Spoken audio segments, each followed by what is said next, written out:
दोस्तों, आज के दिन जो मैं मूवी एक्सप्लेन करने वाला हूँ वो एक बहुत ही शानदार मूवी है। इस मूवी के अंदर एक 40 साल की डिवोर्सी औरत होती है जिसके अंदर एक 20 साल की लड़की की फैंटेसी होती है और अपनी फैंटेसी को पाने के लिए, खुद को सेटिस्फाई करने के लिए वो कहाँ तक जाती है, किन किन हद तक जाती है और किन हदों को वो पार कर देती है, फिर वो किन झमेलों में फंसती है और वहाँ से कैसे निकलती है और साथ ही वो बहुत ही बड़ा बिजनेस भी चलाती है। ये सब हम देख पाएंगे आज की मूवी बाउंड में। तो चलिए शुरू करते हैं। मूवी के पहले सीन में हम देखते हैं कि मिशेल अपने बॉयफ्रेंड जॉर्ज के साथ कुछ पीड़ाएं कर रही है जिसमें वो सेटिस्फाई नहीं लग रही। उसके चेहरे से साफ पता लग रहा है कि उसको सेटिस्फेक्शन नहीं मिली है। दूसरी तरफ हम देख पाते हैं कि जॉर्ज बहुत ज़्यादा सेटिस्फाइड लग रहा है और उसको थैंक यू कहता है और बोलता है आज का दिन बहुत अच्छा गया। मिशेल एक तलाकशुदा औरत है और एक ब्रोकर की जॉब करती है। फिर हम देखते हैं कि मिशेल के मोबाइल में कोई मैसेज आया तो वो जॉर्ज को बहाना बना के यहाँ से निकल जाती है। वो ये कहते हैं कि बहुत ही इंपॉर्टेंट मीटिंग में मुझे जाना है, लेकिन बाद में पता लगता है कि ऐसी कोई मीटिंग नहीं होती। वो एक सेपरेट रूम में आती है, एक वाइब्रेटर उठाती है और आत्मनिर्भर बन जाती है और खुद को सेटिस्फाई करती है, क्योंकि जाहिर है जॉर्ज तो उसे सेटिस्फाई कर नहीं पाया तो अब खुद ही का हाथ का सहारा लेती है। और यहाँ से इस मूवी की शुरुआत होती है और हमें पता लग जाता है कि उस फैंटेसी क्या क्या है। नेक्स्ट सीन में हम देखते हैं भाइयों कि ये कॉर्पोरेट ऑफिस का है जहाँ मिशेल के फादर वो चेयरमैन है और फर्म के बाकी सदस्य फर्म को बेचना चाहते हैं क्योंकि उन्हें काफ़ी ज़्यादा फाइनेंशियल लॉस हो चुका था। मिशेल के पापा ने मिशेल को आज प्रमोट किया है ताकि वो फर्म की फाइनेंशियल कंडीशन वो सुधार सके। वो इस कंपनी को बड़ी कंपनियों के साथ मर्ज करने का सुझाव देती है। मिशेल की एक 16 साल की लड़की भी होती है जिसका नाम दारा होता है। वो उससे मिलती है और वो उसके साथ एक रेस्टोरेंट में जाती है और वहाँ पे हम देखते हैं कि उसे वहाँ एक हॉट सा लड़का रैन लाइन मार रहा होता है। वो उसे देख रहा होता है और मिशेल भी उसे देख रही होती है। फिर मिशेल देखती है कि एक उसके साथ एक लड़की होती है, वो उससे कुछ झगड़ा करके वहाँ से निकल जाती है। इससे मिशेल उसके लिए और भी ज़रा क्यूरियस हो जाती है और हम देख पाते हैं कि वो भी मिशेल पे लाइन मार रहा होता है। उसके बाद मतलब मिशेल यहाँ पे बिल पे करके यहाँ से निकल जाती है। जब वो जा रही होती है तो रास्ते में उसको याद आता है कि वो अपना क्रेडिट कार्ड इसी रेस्टोरेंट में भूल गई है, तो वो अपनी बेटी को घर पे छोड़ के दोबारा से उसी रेस्टोरेंट में अपना क्रेडिट कार्ड लेने के लिए आती है। तो जब वो वापस आती है तो उसे यहाँ पे वो रैन खड़ा मिलता है। रैन उसे बात करने की कोशिश करता है लेकिन मिशेल उसको पहले इग्नोर करती है, ऐसा शो करती है और बाद में जब रैन उसको उसके साथ ड्रिंक करने के लिए और टाइम स्पेंड करने के लिए बोलता है तो मिशेल भी मान जाती है और फिर दोनों एक साथ ड्रिंक करते हैं और स्मोक भी करते हैं। रैन उसके साथ वहीं पे स्टार्ट हो जाता है और हम देख पाते हैं कि वो स्टार्टिंग में उसे बिल्कुल भी ये सब करने के लिए नहीं रोक रही होती, लेकिन बाद में जब वो देखती है कि वहाँ के लोग उसको देख रहे हैं तो उससे थोड़ा अनकंफर्टेबल सा फील होता है, तो वो उसे वहाँ पर रोक देती है और वो जाने लगती है। फिर वो रैन से कहती है कि सॉरी मैंने तुम्हारा टाइम वेस्ट करा। उसके बाद हम देखते हैं कि रैन अपना नंबर लिख के उसको दे देता है। जब मिशेल अपने घर में आती है तो जो पेपर रैन ने उसे दिया होता है अपना नंबर का, वो पेपर वो डस्टबिन में फेंक देती है। लेकिन जब हम देखते हैं अगली मॉर्निंग जब वो सुबह उठती है तो अपना मेकअप वो कर रही होती है, तभी उसे रैन का ख्याल आता है और वो उसी डस्टबिन से वही कागज उठा के रैन का नंबर फिर से निकाल लेती है वहाँ से। वहाँ ऑफिस में हो जाती है। मिशेल के पापा उससे कहते हैं कि मैंने तुम पर विश्वास कर तुम्हें इस फर्म की जिम्मेदारी दी है। और यहाँ पे हम देखते हैं कि मिशेल का बॉयफ्रेंड जॉर्ज वो जो पहले उसमें था सीन में, वो यहाँ पे उससे मिलने के लिए आता है। मिशेल फिलहाल उसको डेटिंग कर रही है।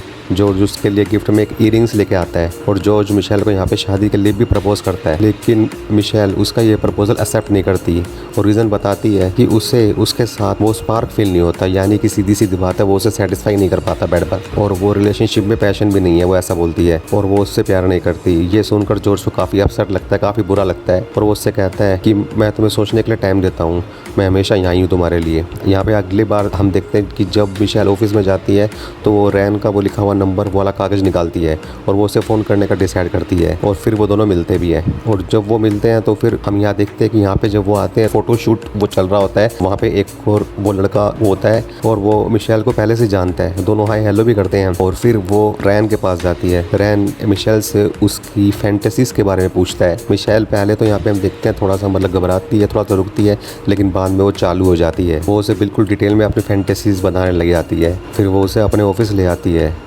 जहाँ हम देख पाते हैं कि वो दोनों रोमांस करना शुरू हो जाते हैं। रैन उसे एक पैंटी निकाल के देता है लाल रंग की, और लाल रंग वैसे भी लव का रंग होता है। वो उसे ये पैंटी पहनने को कहता है। मिशेल उससे पूछता है ये किसकी है, तो रैन उसे बोल देता है कि ये मैं तुम्हारे लिए ही लेके आया था। फिर दोनों वहीं शुरू हो जाते हैं और मिशेल बीच बीच में अपनी फैंटेसीज उसको बता रही होती है। रैन को उसकी फैंटेसीज काफ़ी ज़्यादा एक्साइटेड कर देती है। रैन मिशेल को एक स्ट्रिप क्लब में लेके आता है उसके बाद, और बाहर आकर फिर से उसके साथ वही बूम बूम करना शुरू कर देता है। फिर से उसके साथ इंटीमेट होना वो स्टार्ट कर देता है। यहाँ पे मिशेल देखते हैं कि एक आदमी उन दोनों को घूर के देख रहा होता है, तो मिशेल को कुछ अच्छा वो नहीं लगता, इसलिए वो रैन को रोक देती है। उसके बाद हम देखते हैं कि रैन उसको अपने घर पे वो लेके आता है और उसके साथ BDSM वो करना शुरू कर देता है। उसके सामने मिशेल ढीली पड़ जाती है और उसमें समाने लगती है और यहाँ पे बहुत मस्त तरीके से बूम बूम करते हैं और उसको इतना भी होश नहीं रहता कि उसके मोबाइल पे बहुत सारे कॉल्स आ रहे होते हैं। यहाँ पे हम वो नेक्स्ट सीन में देखते हैं कि जब जॉर्ज उसका बॉयफ्रेंड फिर से मिशेल से मिलने के लिए आता है और मिशेल उसको अंदर भी नहीं आने देती। वो पूछता है कि वो ऐसा उसके साथ ऐसा बिहेव वो क्यों कर रही है, तो मिशेल उसको कोई भी जवाब नहीं देती। जॉर्ज वहाँ से रूठ कर चला जाता है। वहाँ हम देखते हैं कि मिशेल रैन से डेटिंग चालू रखती है और रायन उसे एक वाइब्रेटर भी देता है। यहाँ हम देखते हैं और रैन उसको ये कहता है कि इसको इसी वक्त अपने अंदर डाल लो और अंदर डाल के चालू कर लो। और यहाँ हम देख पाते हैं कि वो बहुत ज़्यादा सही मूड में आ जाती है और रैन उसको यही बोल देता है कि इस वाइब्रेटर को बिल्कुल बाहर मत निकालना, अपने अंदर से नीचे से। जब मिशेल ऑफिस में जाती है नेक्स्ट सीन में तो रैन वाइब्रेटर को यहाँ पे चालू कर देता है। वाइब्रेटर की वॉइस सुन के सारे लोग मिशेल को देखने लग जाते हैं और यहाँ पे मिशेल थोड़ी एम्बेरस फील करती है। इसके बाद जब हम देखते हैं कि जब ये दोनों बाथरूम में जाते हैं जहाँ वो मिशेल को एक लिपस्टिक देता है, मिशेल लिपस्टिक लगाती है और ये दोनों यहाँ पे शुरू हो जाते हैं, जिसकी वजह से मिशेल की लिपस्टिक फैल जाती है उसके फेस पे और वो उसे साफ़ करने लगती है, लेकिन रैन उसे मना कर देता है। वो बोलता है कि इसे ऐसे ही रहने दो। वहाँ मिशेल जैसे ही और एरन के साथ अपनी कंपनी को मर्ज करने की बात कर रही होती है और वो दोनों पहले उसको बोलते हैं पहले अपनी लिपस्टिक जो फैली हुई है वो तो हटा लो। वो दोनों उस पर हंसने ले आते हैं और मजाक उड़ाने लग जाते हैं। मिशेल का काफ़ी इंसल्ट होता है, वो रैन पे चिल्लाती है। रैन कहता है मुझसे ऐसे बात मत करो। तो मिशेल बोलते हैं तुम मेरी नौकरी मुझसे छुड़वाओगे और ख़तरे में डाल रहे हो। रैन पागलों की तरह हंसना लग जाता है। वहाँ नेक्स्ट सीन में हम देखते हैं कि डारा की माँ को पता चलता है कि डारा किसी के साथ इंटीमेट हो रही है। वो उसे डांटती है और कहती है अभी तुम्हारी उम्र नहीं है ये सब काम करने की। अगले सीन में हम देखते हैं कि मिशेल लैपटॉप में BDSM के वीडियोस देख रही होती है ताकि वो रैन पे आजमा सके। ये सब भी उसकी फैंटेसीज का पार्ट होता है। वो रैन को मास्टर कहती है और ख़ुद को एक स्लेव कहती है, एक गंदी औरत बताती है देखते देखते। वहाँ हम देखते हैं नेक्स्ट सीन में ऑफिस में मिशेल को उसके बिहेवियर के लिए काफ़ी डांट पड़ती है और वो माफ़ी भी मांगती है, लेकिन रैन से मिलना नहीं छोड़ती। वो हमेशा उसके सपने वो लेते रहती है और उसके पास जाती रहती है और वो दोनों हमेशा बूम बूम करते रहते हैं। नेक्स्ट सीन में हम देखते हैं वो स्ट्रिपर्स की तरह ड्रेसअप होती है और एक स्ट्रिप क्लब में जाती है जो उसकी एक फैंटेसी का पार्ट ही होता है। उसके बाद हम देखते हैं जब वो स्ट्रिप क्लब से बाहर आती है तो वो अपने घर जा रही होती है और जब वो घर जाती है तो ऊपर हम देखते हैं कि रैन उसकी बेटी के साथ लगा हुआ है और उसको बांधा हुआ था उसने बेड पे।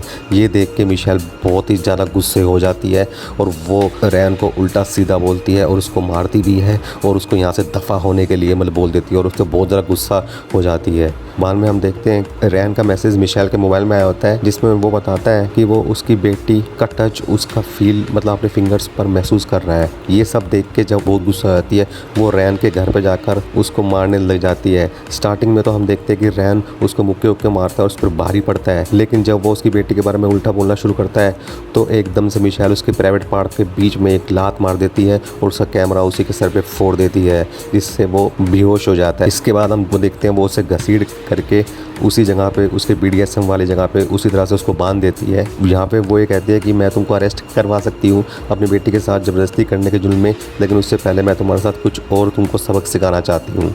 तो यहाँ पे हम देखते हैं कि वो उसे अच्छा सबक सिखाती है, उसे हंटर वंटर मारती है और उससे काफ़ी धमका भी देती है और काफ़ी वार्न कर देती है। बहन यहाँ पे उससे लिटरली काफ़ी डर जाता है और वो बोल देता है कि मैं आगे से ना तुम्हारी बेटी से मिलूंगा और ना तुमसे मिलूंगा। और बाद में फिर वो पुलिस को फ़ोन भी कर देती है और पुलिस को सब कुछ बता भी देती है। अब हम नेक्स्ट में देखते हैं कि वो अपनी कंपनी को दूसरी कंपनी के साथ वो मर्ज करने के लिए वो बात करती है और यहाँ पे जैसी अपनी कंपनी को उसकी कंपनी के साथ मर्ज करने के लिए मान जाता है और मिशेल को अपनी कंपनी का पार्टनर बना लेता है। और यहाँ पे हम देखते हैं कि वो पेपर्स को साइन वन करती हुई वो दिखती है, एक डील वो करती हुई दिखती है और मिशेल अपनी कंपनी को बोलना वो मर्ज कर लेती है। लास्ट में जब वो जैसी के साथ वो बैठी होती है तो थोड़ी सी वो इंटीमेसी वाली बातें करनी शुरू कर देती है और एकदम उसके पास जाकर उसको मतलब ये बोलती है कि तुम कंपनी के साथ साथ कुछ और भी चीज़ को मर्ज करना चाहोगे। और यहाँ पे जैसी भी मान जाते हैं और मिशेल एक डेविल वाला स्मेल देती है और ये मूवी यहाँ पे ख़त्म हो जाती है। तो भाइयों कैसी लगी आपको ये मूवी मुझे ज़रूर बताना। मेरी तो ये बहुत ही मस्त मूवी लगी मेरे को। ये मूवी हमको एक प्रेरणा देती है कि आपकी उम्र भले ही कितनी हो जाए अपनी फैंटेसीज को कभी भी मरने मत देना और कभी आपको कुछ भी अगर जुगाड़ ना मिले तो आत्मनिर्भर होते रहना। मैं मिलता हूँ आपसे बहुत ही जल्दी किसी वीडियो में, तब तक के लिए बाय और लाइक शेयर और सब्सक्राइब कर देना। Thank you.